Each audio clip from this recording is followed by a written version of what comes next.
El mercado para la libertad, de Morris y Linda Tannehill. Traducción y narración por Jorge Truco. Edición El Blog del Tucu. Parte 2. Una sociedad de laissez-faire. Capítulo 13. La agresión extranjera. Mucha gente se pregunta, ¿pero cómo diablos podría una sociedad de laissez-faire lidiar con la agresión de naciones extranjeras si no tuviera un gobierno que la proteja? Detrás de esta pregunta hay dos supuestos que no han sido bien comprendidos. Primero, que el gobierno es una especie de entidad externa a la sociedad, con recursos propios, recursos a los que solo se puede recurrir para la defensa por la acción del gobierno. Y segundo, que el gobierno, de hecho, defiende a sus ciudadanos. En realidad, el gobierno debe extraer todos sus recursos de la sociedad que gobierna. Cuando una sociedad controlada por el gobierno toma medidas defensivas contra la agresión de una potencia extranjera, ¿de dónde obtiene los recursos necesarios para tomar esa acción? Los hombres que luchan son individuos privados, por lo general conscriptos al servicio del gobierno. Los armamentos son producidos por individuos privados que trabajan en sus puestos de trabajo. El dinero para pagar estos armamentos y la miseria que se les da a los conscriptos, así como el que se destina a los salarios de la pequeña minoría comprendida por los otros miembros de las Fuerzas Armadas, se confisca a los individuos privados por medio de los impuestos. La única contribución del gobierno consiste en organizar todo el esfuerzo mediante el uso de la fuerza. La fuerza para el reclutamiento, el cobro de impuestos y otras coerciones menores como el racionamiento, topes salariales y de precios, las restricciones al transporte, etc. En vista de todo esto, sostener que el gobierno es necesario para defender a una sociedad de la agresión extranjera equivale a afirmar que es necesario utilizar la agresión interna contra los ciudadanos para protegerlos de la agresión externa. A pesar de la obvia inmoralidad de forzar a los hombres a protegerse contra la fuerza, algunas personas todavía afirman que una defensa coercitiva es más eficiente que una voluntaria y por ello es permisible o incluso necesaria en una situación de emergencia tal como la guerra. Un breve examen pondrá en evidencia la falacia de esta variante de la dicotomía o moral o práctico. El éxito de cualquier tentativa, incluso la guerra, depende de la cantidad de pensamiento y esfuerzo puestos en ella por los involucrados. Bajo la presión de la fuerza, un hombre puede ser inducido a aplicar mucho empeño e incluso algo de su pensamiento. No obstante, sus renuentes esfuerzos inspirados por el temor no pueden compararse en eficiencia y productividad con aquellos que realiza ambiciosa e infatigablemente un hombre libre que lucha por lograr algo que realmente quiere hacer. El hombre que trabaja con entusiasmo no solo lo hace con mayor eficiencia, sino que también usa su mente para descubrir nuevas y mejores formas de alcanzar su meta, y esa innovación es la clave del éxito. Además, un sistema regido por la fuerza siempre desperdicia recursos, porque cuanto más reacia a la fuerza es la víctima, más energía debe ser desviada para mantenerla disciplinada y menor es la que queda para cumplir la tarea. Los hombres que se ven forzados a hacer lo que no quieren o a no hacer lo que quieren son asombrosamente hábiles para idear formas retorcidas y complicadas de burlar el sistema que los esclaviza. Es por esa razón que aún los gobiernos más totalitarios descubren que no pueden librar una guerra sin esfuerzos enormes de propaganda, dirigidos a convencer a su propia gente de la justicia y la necesidad de la guerra.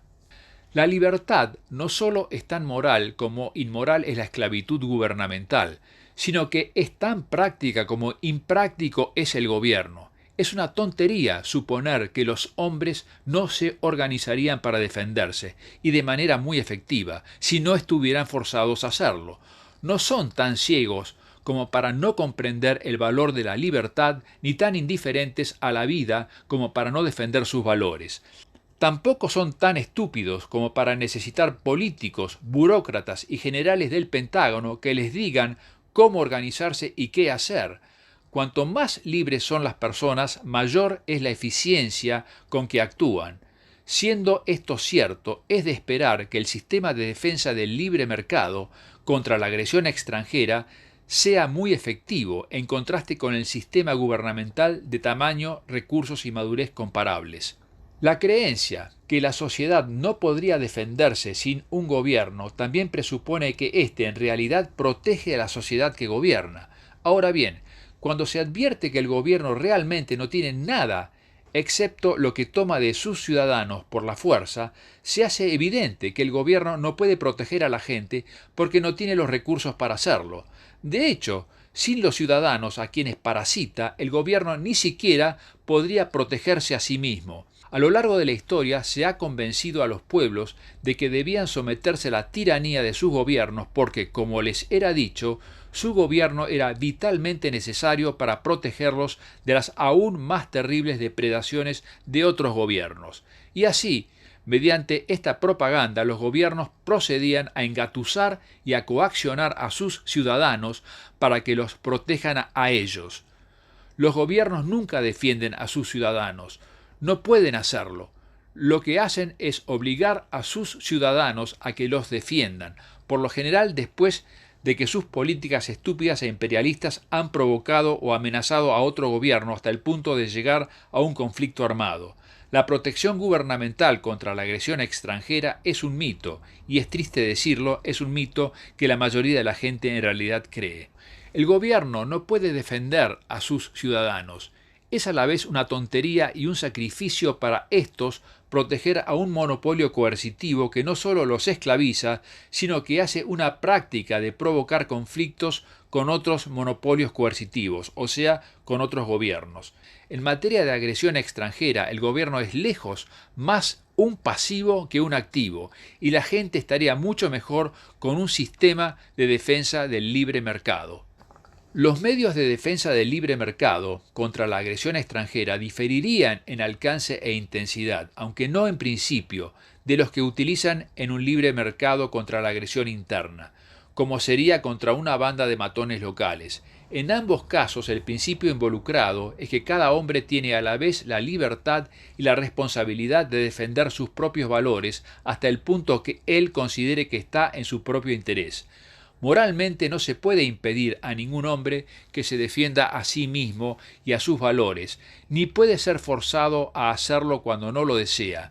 Si en un área determinada algunas personas consideran que uno de sus vecinos no está cumpliendo con la justa parte que le corresponde en la carga de la defensa, tienen la libertad de emplear la persuasión racional para intentar convencerlo que el asumir la responsabilidad de su defensa propia estará en su propio interés. Lo que no pueden hacer, sin embargo, es extorsionarlo para obtener su conformidad mediante el uso o la amenaza de la fuerza, incluso si son claramente mayoría. Tampoco sería práctico que lo hicieran. Un hombre que es coaccionado para que defienda a sus vecinos de un agresor extranjero puede, en cambio, decidir dedicar parte de sus esfuerzos en defenderse de sus coercitivos vecinos. En una sociedad de laissez-faire, la defensa contra la agresión extranjera sería ofrecida para la venta en el mercado libre como cualquier otro tipo de defensa.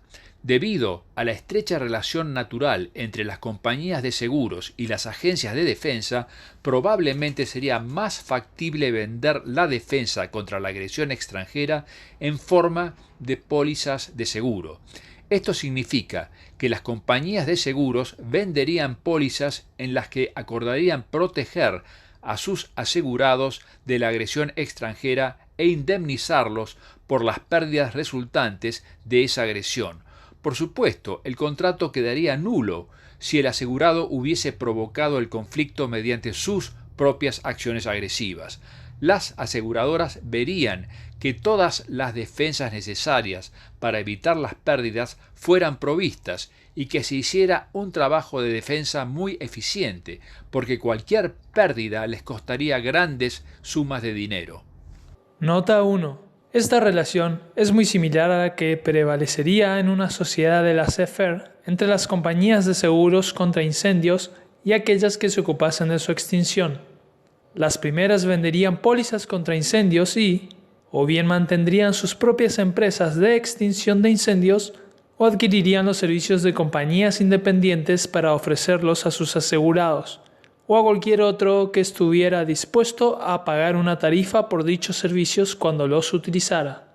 Dado que las diversas compañías de seguros encontrarían más conveniente hacer acuerdos contractuales entre sí, mediante los cuales se comprarían unas a otras los servicios de extinción de incendios en el caso de que esto fuera más práctico que utilizar los propios. Esto haría innecesario que hubiera un cuartel de bomberos para cada compañía de seguros para cada área. Los críticos han cuestionado si las compañías de seguros podrían afrontar el pago de todos los reclamos causados por la destrucción generalizada de una guerra moderna en caso de que sus defensas fueran superadas. Por supuesto que si la guerra se perdiera, ni el personal de la compañía de seguros, ni sus asegurados, ni ninguna otra persona estaría en condiciones de llevar a cabo transacciones financieras normales. Y si se ganara, las compañías de seguros tendrían que pagar o ir a la quiebra. En cuanto a determinar si una compañía de seguros tendría la capacidad financiera de hacer frente a sus compromisos de pago, hay dos consideraciones importantes: el alcance y la intensidad del daño y el alcance de los activos de la compañía de seguros. El alcance del daño es imposible de predecir antes que se produzca realmente. No obstante, no hay razones para suponer que sería necesariamente tan grave como para incluir la destrucción total de todas las ciudades principales. Por lo general, los gobiernos inician guerras de destrucción solo contra áreas que, debido a las acciones de sus propios gobiernos, representan una amenaza contra el atacante. Sería improbable que una sociedad de laissez-faire, careciendo de un gobierno que plantease amenazas imperialistas, se convirtiera en el objeto de una guerra de destrucción. Un gobierno extranjero podría decidir enriquecerse mediante la anexión del territorio libre, pero tendría que intentar hacerlo mediante una guerra de conquista y no una de destrucción. Las guerras de conquista son mucho menos devastadoras y requieren el uso restringido de armas convencionales en vez del uso de armamento nuclear. La razón es muy simple: el conquistador se beneficiaría mucho menos con escombros y cadáveres que con fábricas y esclavos. Otra razón para suponer que una guerra contra una sociedad de laissez-faire no sería totalmente destructiva para esa sociedad es que sin duda pueden idearse defensas efectivas contra la guerra moderna. El hecho que los gobiernos todavía no hayan ideado esas defensas solo prueba que son profundamente ineficientes y que están más interesados en tomas de poder imperialistas que en la defensa de sus ciudadanos. Sin duda, en el mercado libre, dada su eficiencia y el incentivo de la ganancia, porque a las personas les interesaría pagar por un equipamiento de defensa efectiva si se les permitiera hacerlo, indudablemente surgirían innovadores que idearían dispositivos de defensa muy superiores a la maquinaria bélica militar que nos es impuesta ahora. La segunda consideración en cuanto a determinar la capacidad de pago de las compañías de seguros por los reclamos emergentes de una agresión extranjera es el alcance de sus activos. Incluso en nuestra sociedad, donde se encuentran obstaculizadas por las regulaciones gubernamentales, las compañías de seguros se las arreglan para mantener activos vastos y variados, extendidos a lo largo de grandes áreas financieras y geográficas. Inclusive hacen una práctica de dividir los grandes riesgos entre varias compañías, de tal modo que pueden afrontar los pagos de una destrucción súbita y extensa sin que ninguna de ellas vaya a la quiebra. Esta es la razón por la cual las compañías de seguros pueden pagar los millones de dólares en reclamos que surgen como consecuencia de huracanes, tornados, terremotos, etc., y hacerlo una y otra vez sin ir a la quiebra. En una sociedad de laissez-faire, las compañías de seguros tendrían bases financieras aún mejores que las que tienen en nuestra economía lisiada por el gobierno. Esto significa que un atacante tendría que conseguir aniquilar una gran parte de los activos del total de la sociedad para poner a las compañías de seguros en situación de quiebra. Pero no hay razones para suponer que un gobierno extranjero atacaría simultáneamente toda el área libre, dado que sin un gobierno no sería una entidad política única, o que si lo hiciera, destruiría la mayor parte de ella. A pesar de que no hay garantía absoluta de que las compañías de seguros fueran financieramente capaces de pagar todos los reclamos emergentes de una situación de ataque extranjero, las posibilidades que lo fueran son muy buenas. La defensa real en una sociedad de laissez-faire sería proporcionada por las agencias de defensa, tanto las independientes como las subsidiarias de las compañías de seguros. Estas defensas consistirían en todo el personal militar y material bélico que fueran necesarios para derrotar a las fuerzas de cualquier nación que constituyera una amenaza real o potencial para los asegurados. Estas defensas variarían en tamaño y tipo, de acuerdo con la amenaza planteada, y podrían incluir desde espías y tropas de infantería hasta redes de radar y misiles defensivos. Dado que el desarrollo y mantenimiento del armamento moderno es muy costoso, solo las compañías de seguros más grandes probablemente mancomunarían esfuerzos y recursos bajo la presión de la competencia para proveer la mejor protección posible al costo más bajo. Por las mismas razones de eficiencia, tenderían a comprarle todas sus necesidades de defensa contra la agresión extranjera a ciertas destacadas compañías que podrían cooperar estrechamente entre sí. La competencia entre las compañías de defensa para obtener un negocio tan provechoso fomentaría el desarrollo del más poderoso y eficiente sistema de defensa racionalmente garantizado. Innovaciones tecnológicas hasta ahora inimaginables mantendrían constantemente actualizadas su seguridad y eficacia. Ningún sistema gubernamental, con su enorme burocracia y su incorporado politiqueo, su clientelismo político, su compra de influencias y su acaparamiento de poder, podría aproximarse siquiera remotamente a la potencia y eficiencia generadas en forma natural por las fuerzas del libre mercado, que siempre se mueven hacia la satisfacción de la demanda. Aquellos que dudan que el sector privado de la economía podría sostener los gastos de un sistema de defensa de libre empresa, harían bien en considerar dos hechos. Primero, el sector público obtiene su dinero de la misma fuente que el sector privado, la riqueza producida por los individuos. La diferencia es que el sector público se apodera de esta riqueza por la fuerza, lo cual no es más que un robo legalizado. Sin embargo, no por eso tiene acceso a una mayor cantidad de recursos. Por el contrario, al drenar la economía mediante los impuestos y maniatarla con restricciones, el gobierno en realidad disminuye la oferta total de recursos disponibles. Segundo, el gobierno, por ser lo que es, hace que la defensa sea mucho más cara que lo que debería ser. La enorme ineficiencia y el despilfarro que caracterizan a un monopolio coercitivo que obtiene sus ingresos por la fuerza y no teme competencia alguna, hace que los costos asciendan hasta las nubes. Además, el ansia insaciable de los políticos y burócratas por ejercer poder en los lugares más remotos del mundo multiplica costosos ejércitos, cuyo efecto principal es cometer agresiones y provocar guerras.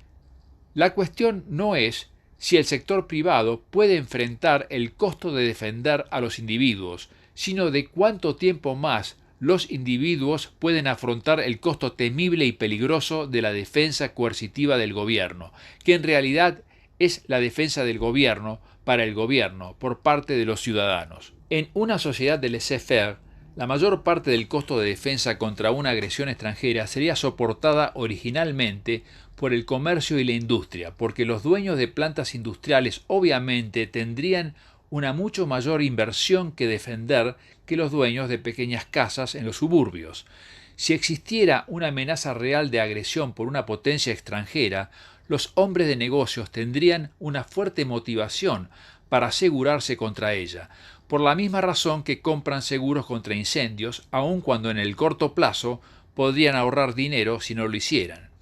Un interesante resultado de este hecho es que en última instancia los costos de defensa tenderían a repartirse entre toda la población, dado que estos costos, como los gastos generales y otros costos semejantes, tendrían que incluirse en los precios pagados por los bienes por los consumidores. Por lo tanto, la preocupación de que surjan free riders, oportunistas, que pudieran zafar de pagar por su propia defensa, dependiendo así de manera parasitaria de las defensas pagadas por sus vecinos, es infundada. Se basa en una concepción errónea del modo en que operaría un sistema de libre mercado.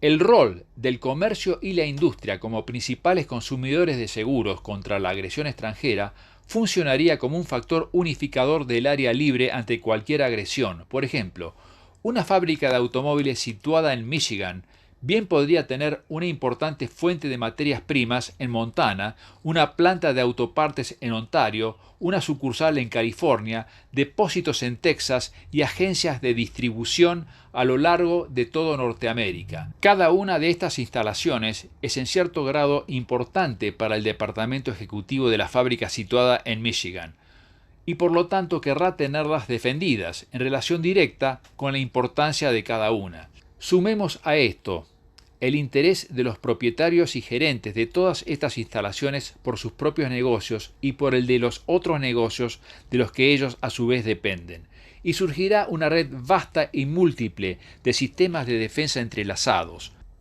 La participación de las compañías de seguros, con sus diversificadas tenencias financieras y sus extensos mercados, reforzaría inmensamente esta red defensiva.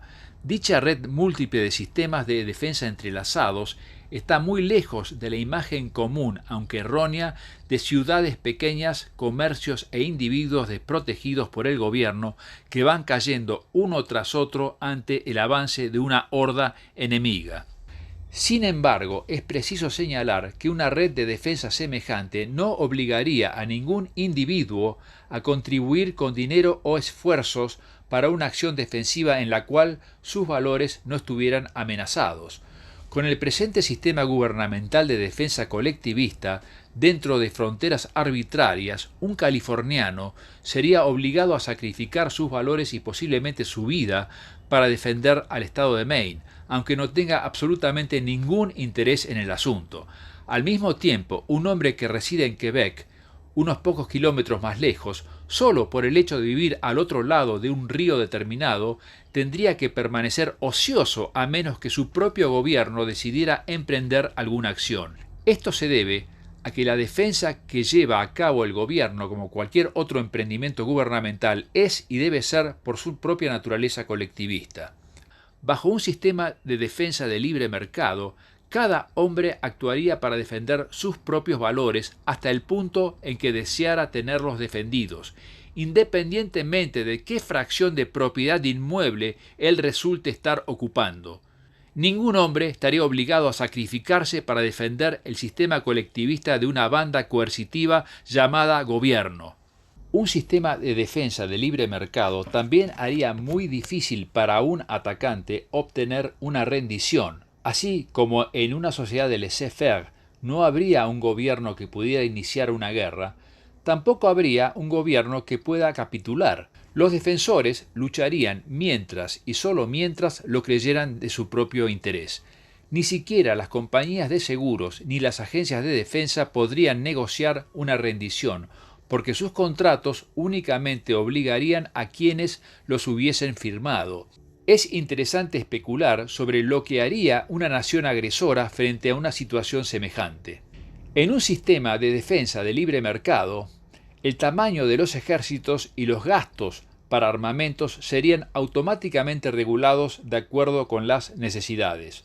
Los consumidores, al mantenerse informados de la situación mundial por los medios de comunicación y los avisos de las compañías de seguros, comprarían más seguros cuando la amenaza fuera mayor y menos cuando las tensiones disminuyeran. Esto ocurriría en particular con las grandes empresas e industrias que constituirían los principales clientes de esas compañías.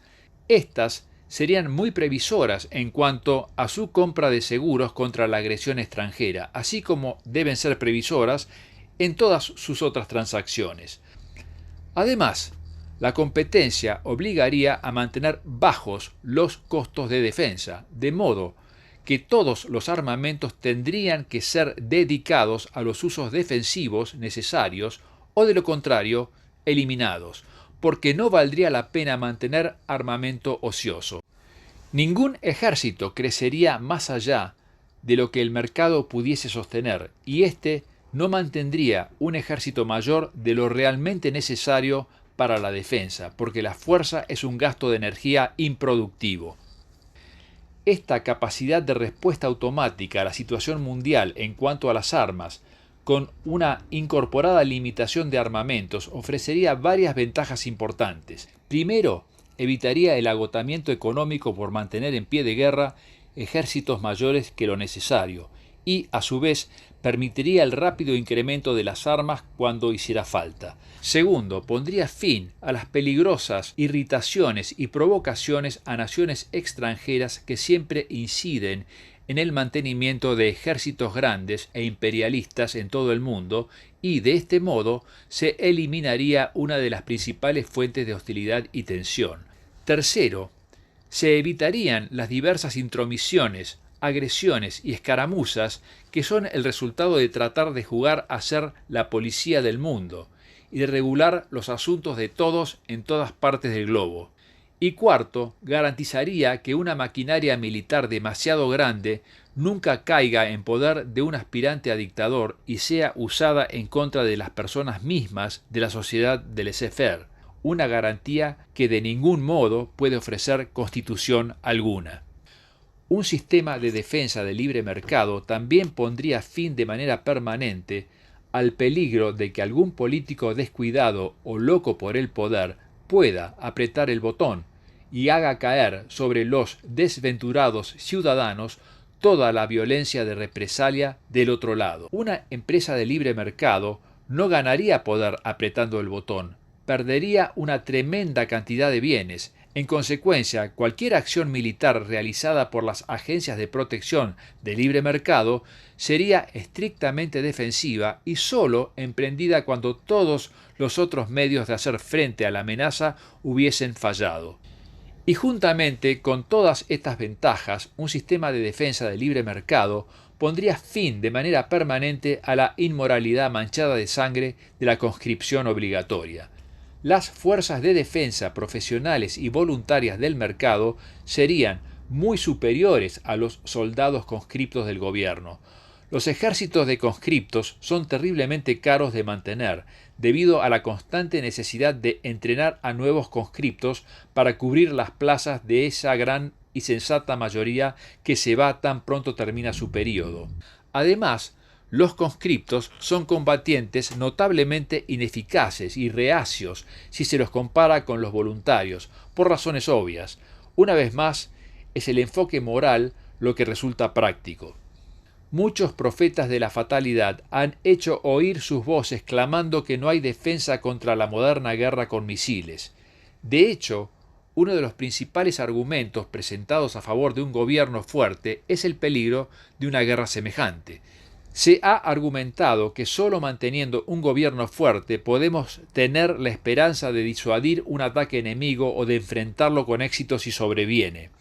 Y considerando que ya hay centenares de misiles apuntando a diversas partes del globo y que no parece probable que sean desmantelados en el futuro previsible, se nos dice que lo mejor que podemos hacer es mantener ese gobierno fuerte durante mucho tiempo y no soñar con experimentos radicales para mejorar nuestra sociedad, tales como la libertad. Puesto que la vida no ofrece ninguna garantía automática de seguridad y éxito, es cierto que incluso un fuerte sistema de defensa de libre mercado podría ser sobrepasado por un ataque extremo atómico, biológico, químico, si tal ataque se iniciara, pero también podría serlo un sistema de defensa gubernamental, de modo que ese argumento no dice realmente nada acerca de los méritos relativos de la defensa del libre mercado versus la defensa gubernamental. Un examen de la defensa del gobierno muestra que ésta depende de la fuerza iniciada contra sus propios ciudadanos y de mucha propaganda sobre los peligros extranjeros inventados por el gobierno, y requiere que los ciudadanos se sacrifiquen por cualquier cosa que los funcionarios gubernamentales consideren que es el bien del público. En el libre mercado, cada hombre defiende sus propios valores, no inicia el uso de la fuerza contra nadie y no requiere el sacrificio de los consumidores. Asimismo, el libre mercado penaliza a aquellos que rehúsan vivir de manera no coercitiva. La defensa gubernamental es ineludiblemente antieconómica y constituye un drenaje de los recursos de la sociedad. Tampoco es efectiva para proteger a los ciudadanos contra la guerra moderna, y lo más probable es que no lo sea nunca, porque sin la competencia ni el propósito de lucro, carece del incentivo suficiente como para innovar de manera efectiva. En el libre mercado, la competencia obliga a las empresas a bajar los costos y a eliminar el despilfarro, y también promueve constantes mejoras en la eficacia a través de la innovación tecnológica, dado que las empresas luchan por mantenerse adelante de la competencia. Aunque peor que su despilfarro e ineficiencia, en realidad la defensa del gobierno es poco más que una excusa para el imperialismo. Cuanto más defiende el gobierno a sus ciudadanos, más tensiones y guerras provoca, dado que los innecesarios ejércitos se regodean alegremente en tierras lejanas y los funcionarios gubernamentales, desde el más notable hasta el más insignificante, hacen sentir su peso en interminables y provocativas luchas por el poder. La maquinaria de guerra establecida por el gobierno es peligrosa no solo para los extranjeros, sino para sus propios ciudadanos, ya que puede funcionar de manera indefinida sin ningún otro control efectivo que no sea el ataque de una nación extranjera. Si a semejante maquinaria bélica no se le oponen los ejércitos de otros países, es casi inevitable que se la use para promover un imperialismo rampante. En cambio, si se le opone una maquinaria bélica equivalente en fuerza y poder de aniquilación, lo que sobreviene es un equilibrio del terror, con la constante amenaza de un holocausto.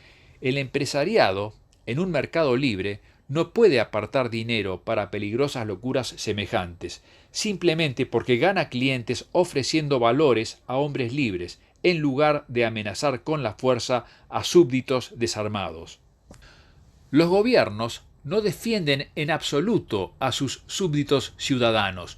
Por el contrario, provocan guerras y obligan a los ciudadanos a sacrificar su dinero, su libertad y a menudo sus vidas para defenderlos. Semejante defensa es muchísimo peor que no tener defensa alguna. Es cierto que los misiles, los mortíferos productos químicos y las pestes que se usan en la guerra moderna constituyen una amenaza muy real, pero la construcción de estos instrumentos de destrucción masiva fue ordenada por gobiernos, los mismos gobiernos que constantemente están dando existencia a armas nuevas y más letales. Decir que debemos tener un gobierno para protegernos mientras estos productos del gobierno estén cerca, es como decir que un hombre debería mantener su tumor canceroso hasta algún momento en el futuro cuando mejore, porque sería demasiado peligroso extirparlo ahora.